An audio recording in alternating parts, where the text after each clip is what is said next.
Good morning बच्चों। SVM senior secondary school की online classes में आपका स्वागत है।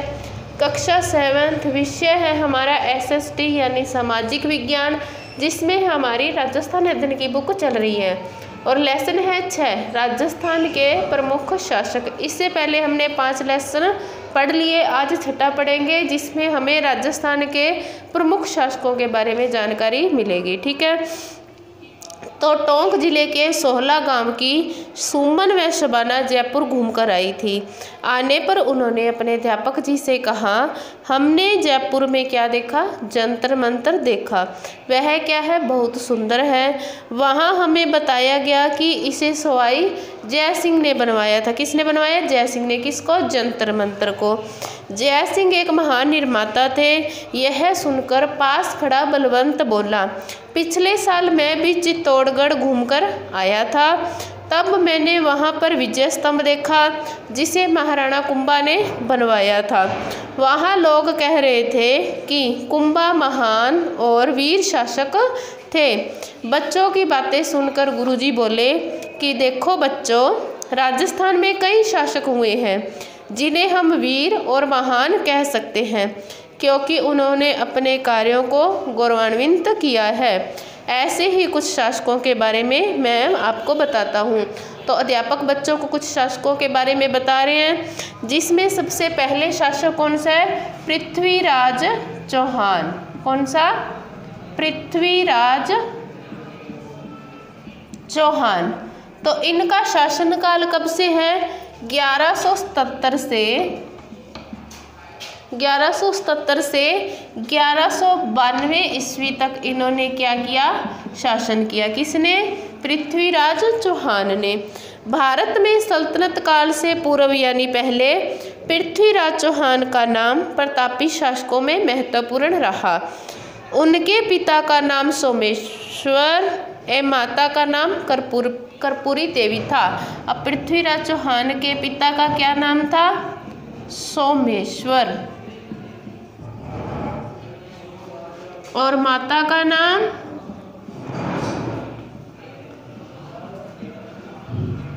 कर्पूरी देवी। पृथ्वीराज चौहान, जब पृथ्वीराज चौहान के पिता की मृत्यु हुई, ठीक है, तो पृथ्वीराज चौहान के क्या थे? अल्पायु के थे यानी छोटी उम्र के थे।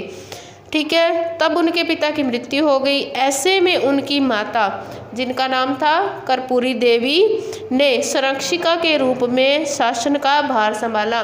मतलब उन्होंने अपने बच्चे का पालन पोषण भी किया और अपने राज्य को भी संभाला, किंतु निकट के संबंधियों ने इसका लाभ उठाना चाहा। शासक बनने के उपरांत पृथ्वीराज चौहान ने सर्वप्रथम अपनी आंतरिक स्थिति की ओर ध्यान दिया।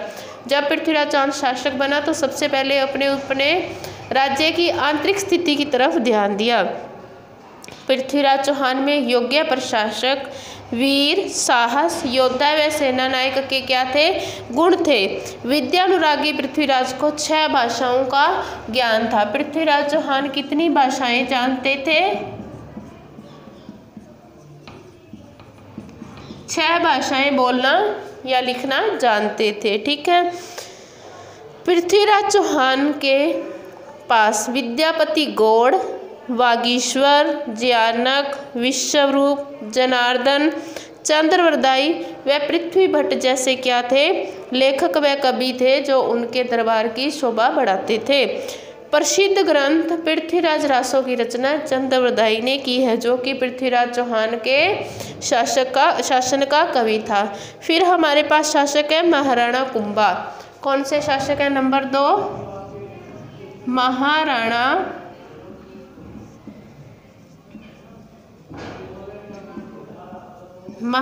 कुंभा। महाराणा कुंभा का शासनकाल है 1433 ईस्वी से 1468 ईस्वी तक। इतने टाइम तक इन्होंने क्या किया? शासन किया। ठीक है, सिसोदिया वंश के, महाराणा कुंभा किस वंश के थे? सिसोदिया वंश के। पृथ्वीराज चौहान वंश के। ठीक है, सिसोदिया वंश के कला प्रेमी शासक कुंभा का जन्म 1417 ईस्वी में चित्तौड़गढ़ में हुआ। कुंभा का जन्म कब हुआ? 1417 ईस्वी में। और कहाँ पर हुआ? चित्तौड़गढ़ में हुआ। ठीक है। अब 1417 ईस्वी में इनका जन्म हुआ और शासक कब बने? 1433 ईस्वी में। ठीक है। महाराणा कुंभा ने 1433 ईस्वी में मेवाड़ के रियासत सिंहासन पर यानी गद्दी पर बैठे। शासक बनते ही महाराणा कुंभा को कई कठिनाइयों का सामना करना पड़ा। महाराणा कुंभा की राजनीतिक उपलब्धियों में बूंदी, गागरोन, सिरोही, वागड़ विजय, मेवाड़, मारवाड़, मैत्री क्या थी? प्रमुख थी इनकी विजयों में। मतलब इन राज्यों पर इन्होंने क्या किया? विजय हासिल की या इनके साथ युद्ध किए। ठीक है। फिर आगे महाराणा कुंभा के व्यक्तित्व में कटार यानी तलवार, कलम यानी वो साहित्य प्रेमी थे, और कला की त्रिवेणी थी। किसकी? कटार, कलम और कला की त्रिवेणी। कटार, कलम प्लस कला यानी ये 3 गुण थे। तो क्या थी इसकी? इनमें त्रिवेणी थी। मतलब कि वो युद्ध भी बहुत अच्छे तरीके से करते थे, साहित्य प्रेमी भी थे, ग्रंथ लिखे थे, कला यानी उन्होंने विभिन्न प्रकार के स्मारकों का निर्माण करवाया। सांस्कृतिक दृष्टि से यह काल मेवाड़ के इतिहास का क्या था? स्वर्ण युग था। मेवाड़ में स्थित 84 दुर्गों में से 32 दुर्ग क्या है? महाराणा कुंभा ने बनाए हैं। कुंभा ने अचलगढ़ दुर्ग, बसंती का दुर्ग, बोमट दुर्ग, मचान का दुर्ग, कुंभलगढ़ दुर्ग व चित्तौड़ के दुर्ग में स्थित विजय स्तंभ का क्या है? निर्माण करवाया। कुंभा महान संगीतकार थे। कला बताया यानी वो संगीतकार भी थे। उनके द्वारा रचित संगीत ग्रंथों में संगीत राज, संगीत मीमांसा, सूढ़ प्रबंध क्या है? सबसे प्रमुख है। कुंभा ने जयदेव रचित गीत गोविंद की रसिक प्रिया पर क्या लिखी? टीका लिखी थी। ठीक है। वह चंडी शतक पर भी टीका लिखी। महाराणा कुंभा ने महाराजाधिराज, रायरस रायन, महाराणा, राजगुरु, दानगुरु, हालगुरु, परम गुरु, चाप गुरु योग्यता अभिव्यक्त करने वाली उपाधियां धारण की। यानी ये इनकी उपाधियां थी। कौन कौन सी? महाराजाधिराज, राय रायन, चाप गुरु, दान गुरु, राजगुरु, ये सब क्या थी? इनकी उपाधियां थी। फिर हमारे पास है महाराणा सांगा। महाराणा सांगा तीसरे शासक कौन से हैं? महाराणा सांगा। तो ये कब गद्दी पर बैठे? 1509 ईस्वी से 1528 ईस्वी तक। ठीक है। महाराणा सांगा का वास्तविक नाम क्या था? संग्राम सिंह था। वास्तविक नाम क्या था इनका? संग्राम सिंह। राणा सांगा राणा रायमल के पुत्र थे। तो इनके पिता का क्या नाम हुआ? रायमल। ठीक है। इनके शासनकाल में मेवाड़ अपनी शक्ति के चरमोत्कर्ष पर पहुंच गया था। उन्होंने सभी राजपूत राज्यों को संगठित किया और उन्हें एक छत्र के नीचे एकत्रित किया। महाराणा सांगा पराक्रमिक योद्धा थे। उन्होंने दिल्ली, गुजरात व मालवा मुगल बादशाहों के आक्रमण से अपने राज्य की बहादुरी से क्या की थी? रक्षा की थी। इनके शरीर पर कितने घाव थे? 80 घाव थे। कितने? 80 घाव। किसके शरीर पर? महाराणा सांगा के शरीर पर। मतलब कि इन्होंने इतने युद्ध लड़े कि इनके शरीर पर 80 घाव हो गए थे। राणा सांगा अपनी वीरता और उदारता के लिए प्रसिद्ध थे। फिर आगे अपने पास है मालदेव। नंबर 4 मालदेव। मालदेव का शासनकाल है 1432 ईस्वी से 1462 ईस्वी तक। ठीक है। मालदेव राठौड़ वंश के राणा सांगा के ज्येष्ठ पुत्र थे। तो मालदेव के पिता का क्या नाम था? राणा सांगा। जो हमने अभी पढ़े है महाराणा सांगा, वही राव मालदेव के पिता थे। ठीक है।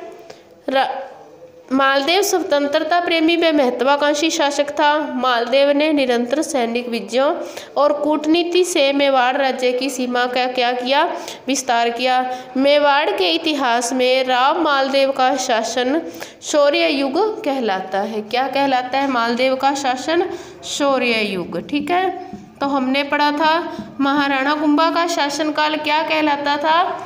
ये कहलाता था स्वर्ण युग। ठीक है, और मालदेव का शासन शौर्य युग कहलाता है। उन्होंने अपने काल में 52 युद्ध किए। कितने? 52, 52।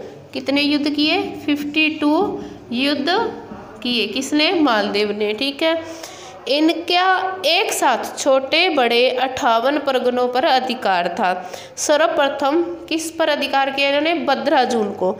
इसके बाद नागौर, मेड़ता, सिवाना, बीकानेर पर मालदेव ने क्या किया? विजय प्राप्त की।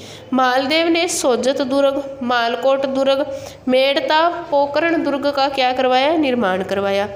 1562 ईस्वी में मालदेव का क्या हो गया? देहांत हो गया। मालदेव को फारसी इतिहासकार ने हशमत वाला शासक कहा है। क्या कहा है मालदेव को फारसी इतिहासकार ने? हशमत वाला शासक। किसने कहा है? एक फारसी इतिहासकार हुए जिन्होंने मालदेव को कहा है हशमत वाला शासक। हशमत वाला शासक का अर्थ क्या होता है? कि यह बहुत ताकतवर था। ठीक है, कौन? राव मालदेव। इसके बाद हमारे पास है महाराणा प्रताप। नंबर 5 महाराणा प्रताप।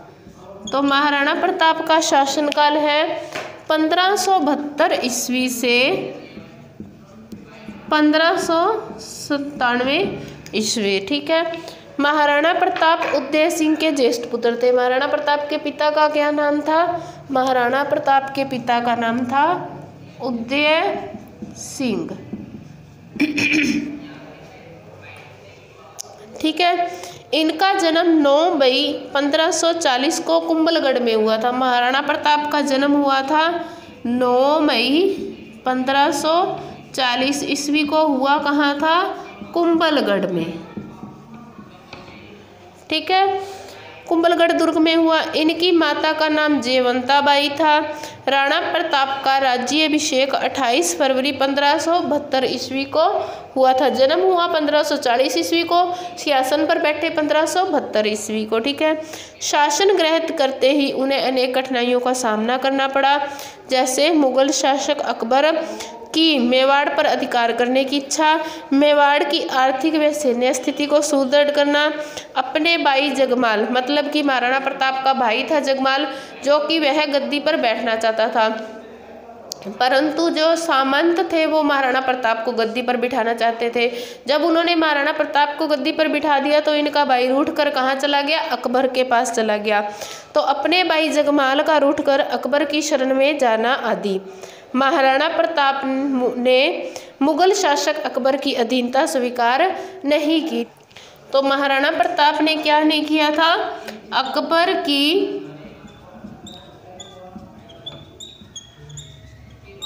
अधीनता स्वीकार नहीं की थी। किसने? महाराणा प्रताप ने। ठीक है, महाराणा प्रताप ने संकट काल में भी कृषि और वनों के विकास का क्या किया? प्रयास किया।